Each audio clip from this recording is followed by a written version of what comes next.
So one of the things I noticed kind of in like the recaps and stuff of the FSU game, looks like Cam gave like a big, speech at halftime. Just obviously you don't play on the same side of the ball as him, but how fired up does he get kind of everyone on the team? How much is he a leader for the whole team and not just the offense? I mean, a huge leader. I mean, a guy that leads by example, but also leads vocally. So you definitely can respect that, and everybody just kind of corrals around it and just following that one message. I think it really puts us in a great spot to go accomplish what we want to as a team. Next, we'll go to Matt Shadell at Kane Sport. Matt. Yeah, hey Tyler, thanks for taking the time. So I was wondering your thoughts on the overall defense's play. How far away, how close to the ceiling, potential wise, have you guys played so far this year, do you think?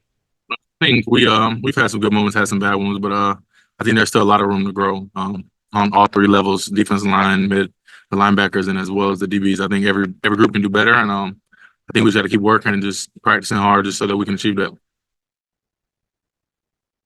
Our next question comes from Jordan McPherson of the Miami Herald. Jordan.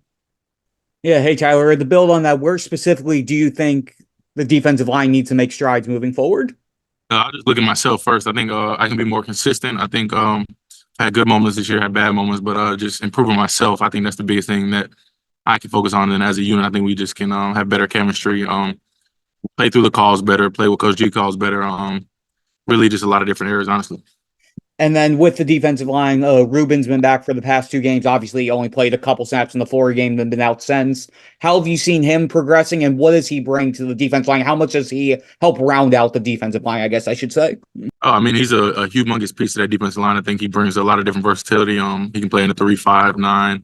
He can even go deeper inside. But I mean, but I think, yeah, I mean, he's just a great player, and I think he brings a lot of leadership as well, even being a young guy. We'll do a few more for Tyler. We'll go back to Adam Lichtenstein of the Sun Sentinel. Adam. Hey again. So just looking ahead to Duke on Saturday, just what have you seen from them on offense? I think they do a really great job, especially up front. Give them a lot of kudos. I think they do a great job protecting their quarterback. And I think the quarterback does a really good job of being on time with his throws and just having great pocket presence. And then you mentioned, for yourself, you've had some really good moments this year, some worser moments this year. Just what have you been doing to kind of improve your game just as the season continues? Just making sure I'm just putting the right amount of time into it, practicing hard, just kind of focusing on myself, just kind of eliminating outside noise, and just being in the moment and just being present. I think that's been the biggest thing for me. Anything else for Tyler? We'll go to Marcus Benjamin of Keynes County. Marcus. Hi, Tyler. How's it going? Good. How you doing, Marcus? Good. Just wanted to get your take on playing against a fast-paced offense. Duke tends to play with tempo. So as a defensive lineman, is that something that you prefer, or you would rather maybe a slower pace to kind of rush the passer? I don't think it really makes a difference. I think if they're going to go tempo, I think you just got to prepare for it, make sure you're ready for it. But I think whatever they throw at us, I think we'll be ready for it. So caught on video during the FSU game at halftime, was Cam Ward's speech, seemed pretty fiery. Just how much is he a leader, for the whole team, not just the offense? And how hard is it to become a leader when, you're a transfer and you've only been here for a year? Well, I feel like he's a great leader, man. He give inspirational speech, and he's motivating, and you see him doing on the field, so it makes you want to listen more to him. You feel what I'm saying? And as a transfer, I mean, it's not that hard as long as you just do the right thing. You got guys following behind your steps, and guys talking you up. As long as you just keep on playing your part, I feel like it can be easy to be a leader. Next, we'll go to Matt Shadell at Kane Sport. Matt. Yeah. Hey, Simeon. So can you just talk a little bit about Duke's offense? I mean, they're not really rated that highly in terms of statistically nationally, but it looks like they can get some stuff done. What have you seen from them? Man, they got great players. I see a lot of great players that they got. They got a great O-line. They got a good quarterback and got playmakers at wide receiver, man. I feel like they're a well-complemented team and a team that we shouldn't take lightly at all. Next, we'll go to Brian the Beast London from Nature of the Beast. Brian. Hey, Simeon, thanks for taking the time. How do you think, as a unit, you guys have improved from game one until now? Obviously, a bunch of you guys are in your first year at Miami, so I'm sure it took some time to get to know everyone. So how do you think that process has come along, and how much better do you think you can get? I feel like we're still playing. We're getting better every week, and we're starting to play more complimentary football. And I feel like, man, our best football is yet in front of us, and I feel like we got ways to go because we got a really talented squad. And I feel like if we just got to keep on going, and for our best football to come to us, so I feel like, yeah, we're on the right track, though. I feel like we're on the right track. Is there anything in particular you would love to get better at, or is it just, what is it? In every aspect of the game, I just think every aspect of the game we need to get better at, like tackling, everything. I feel like. Thank you, man. Next, we'll go to Marcus Benjamin at Canes County. Marcus. Hey, Simeon, how's it going? How you doing, big dog? Doing well, doing well. Just wanted to ask about the pace of play for Duke. They tend to kind of run tempo of an offense. So just your take on playing against an offense like that, and how do you think the defensive line, as far as the rotation, should be able to handle a fast-paced offense like Duke's? Well, we're familiar with it because we play USF and it was pretty a fast tempo team. So I feel like we're gonna adjust just right. I feel like it's not gonna be much of an issue to us, but again, we attacking it at practice every day, so we're gonna be well prepared for the game. We'll do a few more for Simeon. Next, we'll go to Adam Lichtenstein, the Sun Sentinel. Adam. Hey again. So we've seen some of the younger defensive linemen, Justin Scott, Armando Blunt, Cole McConaughey, and those guys. We've seen them a little bit during games. Obviously, you see them a lot more during practice. How have you seen them kind of come along and progress over the last couple months since the season started? Man, they growing. They grow into great players. Man, they follow behind the older guys' footsteps. They ask a lot of questions, and they just want to be the best them. And I feel like that, man. They just got to keep on going. They're going to be some great players in the future, and they're great players right now. I wanted to ask you about Coach Mirabal and what you specifically, if you remember, what your reaction was the first time you actually met him in person. And I mean, he does not, to be fair, he does not look like a lot of offensive line coaches out there in the world. What have you learned from him? And I guess just how is he different, or how does he separate himself, I guess, from other O-line coaches you've had? Yeah, he's one of the hardest working coaches, period, I've been around. But O-line coaches, he's one of the best. He gets in here early. He takes time, really cares about not only, what he thinks is going to work, but what we think is going to work. We are always communicating, making sure he's getting his point across. He's really good at emphasizing what needs to be emphasized going into games.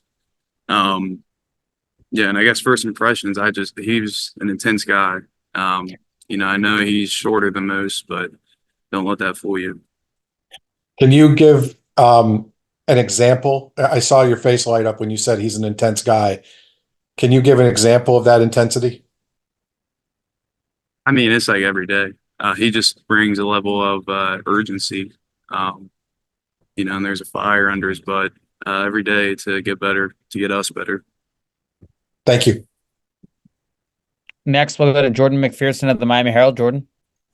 Yeah, hey, Zach, thanks for taking the time. A couple weeks ago, you mentioned that when asked about run blocking for the O-line, you guys need to be more violent, more productive up front. How do you feel like you guys have been the last couple weeks? Now we see the run game starting to look like the way that you guys probably thought it could be. Right. Well, it's definitely improved, which I'm happy about. But, there's always room for improvement. There's always room to get better. There's still meat left on the bone. And, it just depends on the game. If it depends on if teams can take away the pass, we can run the ball, and we know we can now. They want to take away the run. We have an elite wide receiver and QB combo. So, I think we play good complementary football. Next, we'll go to Adam Lichtenstein of the Sun Sentinel. Adam. Hey Zach, how are you? I'm good. Good. So the last two games, you guys have the coaches have kind of mixed up the offensive lineup a little bit, moving Jalen inside and putting Mark Kellett left tackle. Just what do you think has been working about that lineup, and I guess what are some of the benefits of it? It's good having that sixth guy that can come in, that can play. To be honest with you, to me, as long as we're winning, as long as we're taking care of business, it doesn't really matter. I trust all the guys who coach trusts to put in the game. And, whoever it is, we're going to get the job done. Next, we'll go to Matt Trudell at Canesport. Matt. Yeah, hey Zach. So I wanted to ask you sort of about the team mentality, entering Duke, entering the final 4 regular season games here. I know that there's that 1-0 thing you guys keep harping on. But is there also a sense of excitement just at how well you guys are sort of coming together and the fact that you still haven't necessarily reached your ceiling on either side of the ball? Yeah, I mean, there's definitely excitement, but it's a constant battle. You have to fight what people are telling you, how good you are, how bad you are, whatever way it goes. You had to focus on the week ahead. If we take care of business every week, we'll be in a good spot, but we had to take care of business first. And that starts by focusing, taking each week on its own, 1-0. Next, we'll go to Brian the Beast London from Nature of the Beast. Brian. Hey, Zach, thanks for taking the time. I have 2 questions. One, we'll get the football one out of the way. Just what are the challenges that comes with, blocking for a quarterback that likes to extend plays? And how hard is that for an offensive line and what goes into that? Well, yeah, I mean, you can't have a clock in your head with Cam. Yeah, you just got to stay active, keep going. Cam can make things happen when you think it's going to be a dead play. So you just got to keep blocking, play the whistle. The other question, so it looked like, your mom's, your biggest cheerleader on Twitter. And, I know how much she loves coming to the games and watch you, but it looks like your dad got to come to the game this week. Just what did that mean to you? It had to be such a blessing to have him there. Yeah, it was great. I think it was his first time here in Miami. So it was cool. We got to show him everything. It's always good having your folks there to support you.